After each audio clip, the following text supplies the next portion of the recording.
Next ganja. ప్రతి గ్రామంలో కూడా గ్రామాలు ఒకప్పుడు పట్టణాల్లో ఉన్నటువంటి గాంజా అనేది ఈరోజు మారుమూల గ్రామాలకు కూడా రావడం జరిగింది. ముఖ్యంగా యువత అంటే 14 సంవత్సరాల పైబడినట్టు యువత కూడా చాలామంది మద్యానికి కానీ గంజాయికి అలవాటు పడి వాళ్ళ భవిష్యత్తు నాశనం చేసుకుంటున్నారు. అయితే ఈ విషయంలో తల్లిదండ్రుల పాత్ర ఏంటంటే తమ పిల్లలు కానీ లేదంటే తమ బంధువుల పిల్లలు కానీ లేకుంటే చుట్టుపక్కల తెలిసిన పిల్లలు కానీ ఏదైనా అలాంటి అలవాట్లు ఏదైనా ఉన్నా వాళ్ళ దృష్టికి వచ్చినా కూడా ఫస్టే పోలీస్ వారి దృష్టికి తీసుకొచ్చినట్టయితే అట్లీస్ట్ ఫస్ట్ మేము కేసులు లాంటివి రిజిస్టర్ చేయకుండా వాళ్ళకి కౌన్సిలింగ్ చేయడం, లేకుంటే వాళ్ళకి ఎవరు అమ్ముతున్నారో వాళ్ళని కంట్రోల్ చేయడం, ఎవరైతే దాన్ని ఈ గ్రామంలో కానీ పట్టణంలో చెడగొట్టుకుంటూ ఎవరైతే దాన్ని ఎక్కువ స్మగ్లింగ్ అంటే మన భాషలో స్మగ్లింగ్ చేస్తారు, ఎవరైతే ట్రాన్స్పోర్ట్ చేస్తున్నారో వాళ్ళని కేసులు నమోదు చేసి ఫస్ట్ వాళ్ళ దరికి చేరకుండా చూడడం జరుగుతుంది. కాబట్టి మీకు దానికి సంబంధించిన ఎలాంటి సమాచారం ఉన్నా చాలామంది యువకులకు తెలిసినా కూడా మాకెందుకు లేని పట్టించుకోరు. పెద్ద మనుషులు కూడా చాలామంది సరే దాని మీద అవగాహన లేక పోలీసులు చెప్పడం జరగదు.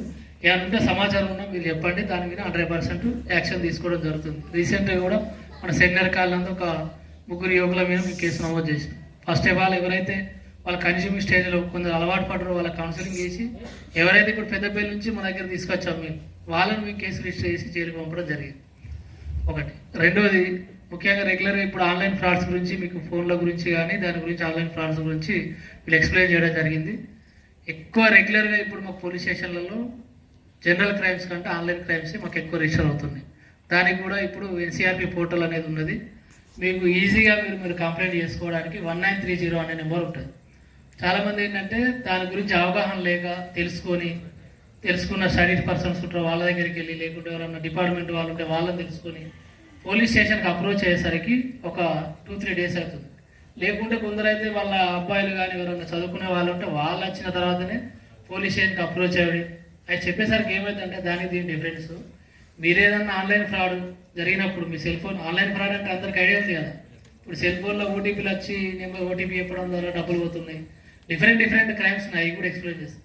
అట్లా వచ్చినప్పుడు మీరు ఇమీడియట్గా ఏంటంటే ఏమున్నా లేకున్నా 1930 అనే నెంబరు అట్లీస్ట్ అంటే మళ్ళీ మీరు గుర్తుపెట్టుకోండి, లేకుంటే ఇప్పుడన్నా పోలీస్ స్టేషన్కి అప్రోచ్ చేయండి. 1930 నెంబర్ కాల్ చేస్తే ఇమీడియట్గా మీకు జరిగింది ఏ విధంగా జరిగింది ఫ్రాడ్, ఓటీపీ నెంబర్ ద్వారా అయిందా, లేకుంటే మీకు వీడియో కాల్ చేసిందా, లేకుంటే ఇంకేమైనా బ్లాక్మెయిల్ చేసిందా, లేకుంటే ఆన్లైన్లో లోన్లు తీసుకుంటారు దాని ద్వారా ఫ్రాడ్ జరిగింది అని చెప్పేసి వాళ్ళ సమాచారం అంతా మీకు ఏం లింక్స్ వచ్చినాయి అన్నీ తీసుకొని ఫస్ట్ మీ డబ్బులు ఏదైతే ఉందో పోయిన డబ్బులు ఫస్ట్ వాళ్ళు హోల్డ్ చేస్తారు. ఫస్ట్ ఇప్పుడు ఎవరైతే ఫ్రాడ్ చేసినో ఫ్రాడ్స్టర్ అకౌంట్లకు అమౌంట్ వెళ్ళిన తర్వాత దాన్ని ఉంచుకోవడం. ఎందుకు ఉంచుకోవడం ఇమీడియట్గా డ్రా చేయడం జరుగుతుంది. లేకుంటే సెకండ్ లెవెల్ వాళ్ళు వేరే వాళ్ళు ట్రాన్స్పోర్ట్ చేయడం వాళ్ళు ట్రాన్స్పోర్ట్ చేయడం జరుగుతుంది. ఇది మీరు ఇమీడియట్గా 24 అవర్స్లో మీరు రిజిస్టర్ చేసినట్టయితే ఫస్ట్ దాన్ని ఈవెందో ఈ అకౌంట్లోకి వెళ్ళి వేరే అకౌంట్లోకి ట్రాన్స్ఫర్ చేసినా కూడా ఈ అకౌంట్ మిగిలిన బ్యాలెన్స్ తర్వాత నెక్స్ట్ ఈ పర్సన్కు ట్రాన్స్ఫర్ చేసినట్టు ఈ పర్సన్ భద్రయ్య చేసిండు, భద్రయ్యది కూడా అంటే ఇట్లా ముగ్గురు ఇమ్మీడియట్గా first of all account hold చేస్తారు. ఇప్పుడు మీకు 40,000 రూపాయలు ఫ్రాడ్ జరిగిందంటే 40,000కి సంబంధించింది ఫ్రాడ్ చేస్తారు. లేదు ఇంకా మిగతా కంప్లైంట్ ఉంటే వాళ్ళ అమౌంట్ ఫస్ట్ హోల్డ్ చేసి తర్వాత దానిని ఇన్వెస్టిగేషన్ చేసేసి ఫస్ట్ హోల్డ్ పెట్టడం వల్ల మీ అమౌంట్ అయితే ఫస్ట్ వాళ్ళ చేతికి పోవు.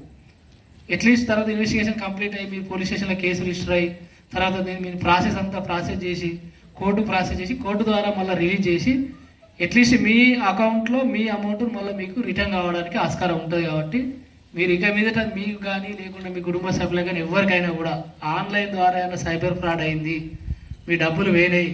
చాలామంది రైతులకు కూడా ఇప్పుడు ఈ మధ్యలో ఇంతకుముందు ఏంటంటే మేము ఎడ్యుకేటెడ్ పర్సన్స్కి అనుకున్నాం, రైతులకు కూడా చాలామందికి అవుతుంది. ఇప్పుడు ఏంది మన గ్రామంలో మీ పొలంలో సెల్ ఫోన్ టవర్ వేస్తారు, రెగ్యులర్గా మీకు జస్ట్ గుంట భూమి పోతుంది కానీ రెగ్యులర్ ఒక 15,000 రూపాయలు నెలకు పేడ్ చేస్తారు అంటే మనకు కూడా ఆశ ఉంటుంది.